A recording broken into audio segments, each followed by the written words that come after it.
தனது மகனின் உடல்நிலை குறித்து அவதூறு பரப்பப்படுவதாக நடிகர் நெப்போலியன் தரப்பில் நெல்லை காவல் கண்காணிப்பாளர் அலுவலகத்தில் புகார் அளிக்கப்பட்டுள்ளது.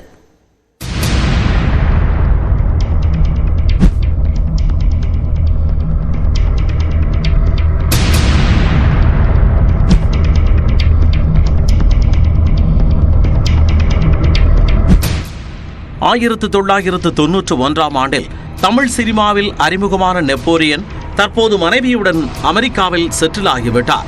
அவருக்கு ஜெயசுதா என்ற மனைவியும் குணால், தனுஷ் என்ற 2 மகன்களும் உள்ளனர். இதில் தனுஷிற்கு 4 வயதாகும் போது தசை சிதைவு நோய் தாக்கியது. இதற்காக அவர் தொடர்ந்து சிகிச்சை பெற்று வருகிறார்.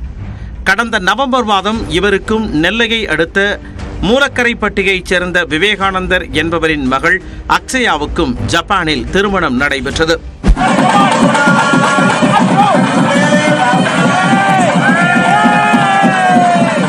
இந்த நிலையில் தனுஷ் உடல்நிலை குறித்தும் அக்ஷயா குறித்தும் சமூக வலைதளங்களில் அவதூறு பரப்பப்படுவதாக நடிகர் நெப்போலியன் தரப்பில் நெல்லை காவல் கண்காணிப்பாளரிடம் புகார் அளிக்கப்பட்டது. உயிருடன் இருக்கும் நெப்போலியனின் மகனை இறந்துவிட்டதாக சிலர் பதிவிட்டு வருவதாகவும் நெப்போலியனின் சகோதரர் வேதனையுடன் கூறினார். இதுபோன்ற பொய்யான தகவல்களை பரப்புவது ஒட்டுமொத்த மாற்றுத்திறனாளிகளுக்கும் சிகிச்சை அளிப்பவர்களையும் சோர்வடைய செய்கிறது. சிகிச்சை பெற்றுக் கொண்டிருக்கும் மாற்றுத்திறனாளிகளையும் சோர்வடைய செய்கிறது. ஒரு குடும்பத்தில் இருக்கும் தனிப்பட்ட விஷயங்களை பேசுவதும் தவறான விஷயங்களை பொது ஊடகங்களில் கருத்து சுதந்திரம் என்ற பெயரில் பேசுவதும் மிகவும் தவறானது. தவறான நியூஸ் பரப்புறாங்க, அது வேணும், அது போடக்கூடாதுன்னு சொல்லி எடுக்க சொல்லியிருக்கோம்.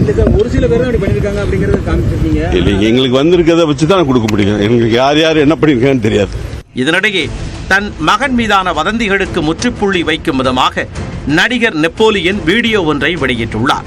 அதில் ஜப்பானுக்கு வருகை தந்த திமுக நாடாளுமன்ற குழு தலைவர் கனிமொழி தனது வீட்டிற்கு வந்து மகன் தனுஷ் மற்றும் மருமகள் அக்ஷயாவை வாழ்த்தியதாக தெரிவித்துள்ளார்.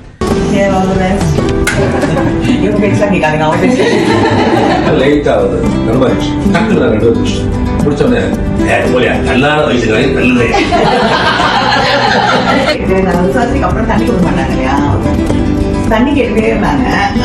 அந்த மாதிரி வந்து வாயை பத்திரம் வாங்க வச்சுட்டு இருந்தது. அப்ப கேட்டாங்க பேர் என்ன காவேரியா.